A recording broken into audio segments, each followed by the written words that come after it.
Welcome to teacher select academy. This is Gufran here, आपका mentor, आपका host, आपका friend. Students, आज हम लोग जानेंगे कि टीचर सेलेक्ट एकेडमी ने ऑनलाइन कोर्सेज के साथ साथ कुछ ऑफलाइन कोर्सेज और अलग अलग एग्जाम्स के अलग अलग प्रिपरेशन के लिए ऐप के माध्यम से डाउनलोडेड वीडियो और स्टडी मटेरियल के साथ आप सीटीईटी के प्रिपरेशन को ऐप के माध्यम से कर सकते हैं। हमारे ऐप को डाउनलोड करने के लिए आप गूगल प्ले स्टोर में जाएंगे, टीचर सेलेक्ट एकेडमी टाइप करेंगे और वहां से ऐप को डाउनलोड कर सकते हैं। अब हम लोगों ने ऐप के माध्यम से ऑनलाइन क्लासेस और उसी ऑनलाइन क्लासेस में ऑफलाइन ऑनलाइन दोनों तरह के वीडियोस प्रोवाइड करने की पूरी कोशिश की है। आज हम लोग समझेंगे कि हम लोग विषयों के आधार पर अलग अलग सेक्शन कैसे उसमें डेवलप किए हैं और किन किन विषयों को लेकर अध्ययन की जाएगी, उन सब की चर्चा करते हैं। आज हम लोग बात करेंगे टीचर सेलेक्ट एकेडमी के जो अपना प्लेटफॉर्म है, अपना ऐप है, उसमें ऑनलाइन क्लास सीटीईटी के लिए आप सीटेट के ईवीएस कोर्स को कैसे परचेज करेंगे और उसमें कैसे अध्ययन करेंगे, उसके बारे में चर्चा करते हैं। तो चलिए सबसे पहले जानते हैं कि ईवीएस में पेपर 1, चूंकि हम लोग ईवीएस की चर्चा कर रहे हैं, ईवीएस पेपर 1 से रिलेटेड होता है और इसमें 30 क्वेश्चन होते हैं 30 मार्क्स के। क्लियर है? यहाँ सीटेट के सभी एस्पिरेंट्स को इतनी बेसिक जानकारी बिल्कुल होती है।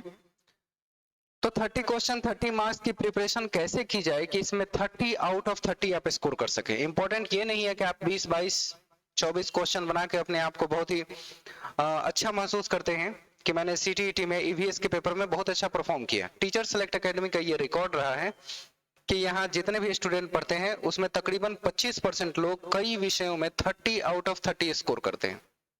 इसके लिए जरूरी है कि आप सीटीईटी के प्रश्नों को देखने का अपना नजरिया बदलना पड़ेगा, उसे सोचने का, प्रश्नों पर सोच विचार करके और फिर उसमें सही उत्तर का चुनाव कैसे करते हैं, ये सबसे मुश्किल काम छात्रों के लिए होता है। तो हम इसमें आपकी मदद करेंगे मल्टी डायमेंशनल अप्रोच को डेवलप करने में। इसे सीटेट में मल्टी डायमेंशनल अप्रोच कहा जाता है। इस अप्रोच के तहत अगर आप आंसर के चुनाव करते हैं तो आंसर के करेक्ट होने की उम्मीद 99% होती है।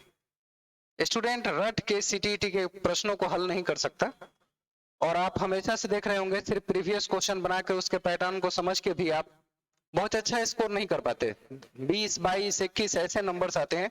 30 आउट ऑफ 30 लाना स्टूडेंट्स के लिए काफी मुश्किल होता है। लेकिन अगर आपको सही गाइडेंस मिले, आपको सही कंटेंट मिले, आपको एग्जैक्टली ये पता हो कि कौन सी चीजें कहां से पढ़नी होती है, कैसे पढ़नी होती है और आंसर के चुनाव में मल्टी डायमेंशनल अप्रोच को आप लागू करें, तो उम्मीद रखिए कि आप हमारे साथ, हमारे बाकी स्टूडेंट्स के साथ मिलके आप भी 30 आउट ऑफ 30 स्कोर कर सकते हैं। तो हम लोग ईवीएस पर ही स्पेशली आज थोड़ा सा और बात करते हैं। ईवीएस में पूरे कंटेंट को 2 भागों में देखा जाता है। इसमें सबसे पहले कंटेंट होते हैं आपके बुक कंटेंट होंगे। बुक में ईवीएस की बुक जो क्लास 3, 4, 5 से संबंधित है, यहां पे क्लास भी मैं नोट कर देता हूं, क्लास 3, 4 एंड 5। तो क्लास 3, 4, 5 में हम देख पाएंगे कि जो भी कंटेंट अवेलेबल होते हैं उस कंटेंट के सभी चैप्टर्स का एक एक लाइन, एक एक वर्ड माइंड सेट होना चाहिए आपको। अगर आप ईवीएस के कंटेंट एनसीईआरटी बुक के माध्यम से अगर आप नहीं पढ़ रहे हैं तो आप में ये कैपेसिटी कभी डेवलप नहीं हो पाएगी कि जो भी बुक के कंटेंट 15-16 पूछे जाते हैं सीटीईटी के ईवीएस वाले पेपर में, पेपर 1 में, तो बुक कंटेंट जो 15 से 16 होते हैं एनसीईआरटी पर फुल्ली बेस होते हैं और उसके बुक क्लास 3, 4, 5 के बुक को पढ़ना होगा। इसके अलावा आपको बहुत ज्यादा भटकने की आवश्यकता नहीं है। इसमें हम लोगों ने ऑलरेडी सारे कंटेंट्स को कंपाइल करके रखा है। 1 by 1, step by step, chapter by chapter हम लोग पढ़ते जाएंगे क्लास के हिसाब से और जब कंटेंट समाप्त होंगे तो आप में ये कैपेसिटी जरूर आ जाएगी कि आप बुक के कंटेंट जो 15 से 16 नंबर पूछते हैं वो टोटल आप सॉल्व कर पाएंगे। सिर्फ इसी बेस पर हम इसकी चर्चा कर सकते हैं कि ऐसा कैसे हो सकता है कि बच्चे 30 आउट ऑफ 30 ला दे। तो उसके लिए होता है कि सही कंटेंट पढ़ें, एनसीईआरटी के अलावा और कोई बुक पढ़ने की आवश्यकता नहीं है। एनसीईआरटी का मतलब एनसीईआरटी होता है, ये नहीं कि आपने कुछ रेफरेंस बुक या दूसरी एनसीईआरटी पर आधारित किताबें लेके उसको बहुत ज्यादा डिटेल आपने पढ़ लिया हो, जिसकी आवश्यकता नहीं है। तो आपको ध्यान रखना है कि यहाँ से जो आपको पढ़ने पढ़ाने को लेकर रिकमेंड किया जाए उस पर फोकस आपका होना चाहिए। तो 15-16 नंबर बुक कंटेंट से आप यहाँ से डायरेक्ट ग्रैब कर सकते हैं, इसमें कोई शक नहीं है। और आप बहुत अच्छे स्टडी करने वाले स्टूडेंट्स होते हैं जो भी सीटेट में प्रिपरेशन के लिए आते हैं, तो हम ये उम्मीद करते हैं कि जो उनको रिकमेंड किया जाए, जो कंटेंट पढ़ने को, जो बुक पढ़ने को, जिस अंदाज में पढ़ने को कहा जाए उसके अकॉर्डिंग पढ़ते हैं, तो वो 15-16 नंबर जो भी यहाँ कंटेंट से पूछे जाएंगे वो क्लियर हो जाएगा उनका, इसमें कोई दो राय नहीं है।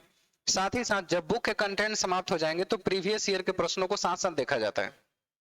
15-16 नंबर अलग अलग साल में आपको कई सालों का उसकी प्रैक्टिस करवाई जाएगी कि अलग अलग सालों में क्वेश्चन कैसे आए हुए हैं, उन क्वेश्चंस को देखकर उसमें मल्टी डायमेंशनल अप्रोच के तहत उत्तर का चुनाव कैसे करेंगे इस पे चर्चा की जाती है। यानी जैसे ही बुक कंटेंट समाप्त, इसके तुरंत बाद प्रीवियस ईयर के क्वेश्चन उसी के साथ जस्ट अगले क्लास से शुरू की जाती है और आपके अंदर ये कंसेप्ट भर दी जाती है।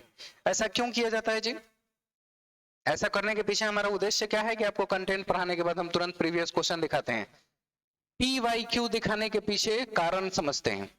एक तो आपको पैटर्न का पता चल जाता है, किस पैटर्न पे एग्जाम आपके हो रहे हैं, पैटर्न सबसे इंपॉर्टेंट है। फिर आप कंटेंट एनालिसिस कर पाते हैं, जो कंटेंट आपने पढ़ा उस कंटेंट का एनालिसिस कर पाते हैं कि वो कितना सही पढ़ा और हमारे प्रश्न इसी कंटेंट एनालिसिस से संबंधित आ रहे हैं या नहीं आ रहे हैं। और तीसरा है प्रश्नों की डिग्री ऑफ डिफिकल्टी, यानी कठिनाई स्तर आप समझ पा रहे हैं। इन तीन चीजों के लिए प्रीवियस ईयर प्रश्न का देखना बहुत ही जरूरी है। स्टूडेंट उसे इग्नोर नहीं कर सकते। प्रीवियस ईयर क्वेश्चन से तीन चीजों की जानकारी होगी। पहला पैटर्न, कि प्रश्नों का पैटर्न किस प्रकार का होता है।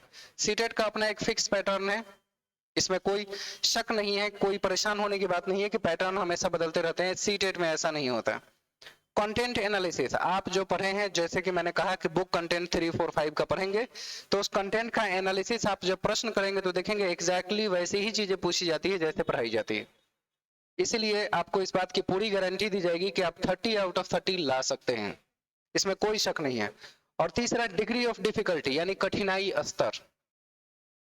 कठिनाई स्तर को लेकर हर साल थोड़ा सा परिवर्तन होता है। कभी किसी सेक्शन के प्रश्न आसान होते हैं, कभी किसी सेक्शन के प्रश्न कठिन होते हैं, तो वो अलग अलग साल पे निर्भर करता है।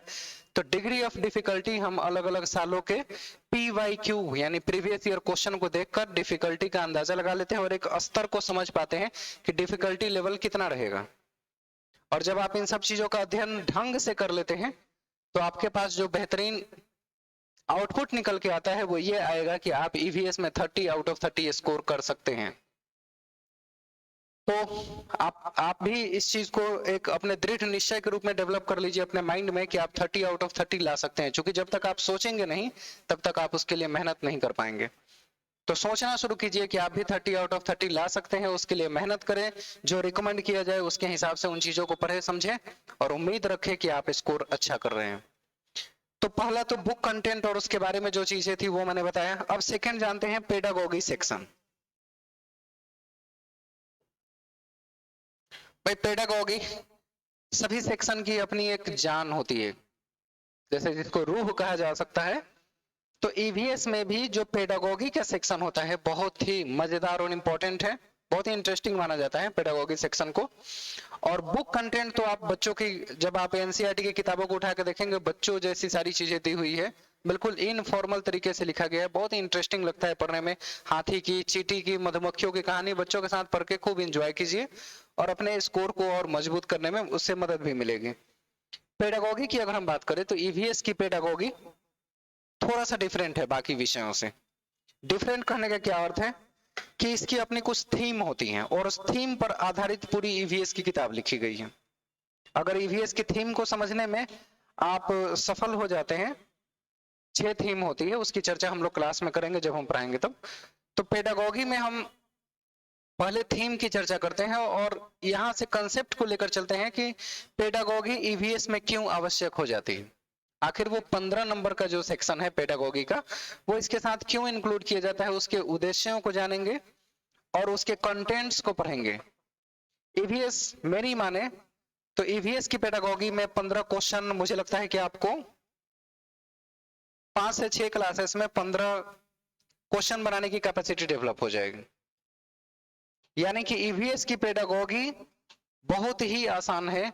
उसके जो अपने पूछने के पैटर्न है, जिस तरह के प्रश्नों को वो हम पीवाईक्यू में देख लेंगे, अंदाजा लगा लेंगे। आप भी पीवाईक्यू देखते होंगे तो उससे अंदाजा मिलता होगा कि पेडागोगी का पैटर्न क्या है, उसके कंटेंट एनालिसिस कैसी है, डिग्री ऑफ डिफिकल्टी कैसी रहेगी। ये 3 चीजों पेडागोगी में भी लागू होती है। तो पेडागोगी सेक्शन काफी इंटरेस्टिंग है, जब आप पढ़ने लगेंगे तो उससे अंदाजा मिलेगा। उसमें एनसीएफ के बारे में हम लोग अध्ययन करेंगे और उसके थीम के बारे में अध्ययन करेंगे। साथ ही साथ इसके 1 to 5 के बीच में जो बुक्स लिखे गए हैं, उस बुक्स को लिखने का आधार क्या है, कक्षा 1 और 2 में क्यों पर्यावरण नहीं होता, 3, 4, 5 से क्यों शुरू होता है, इसकी चर्चा करेंगे।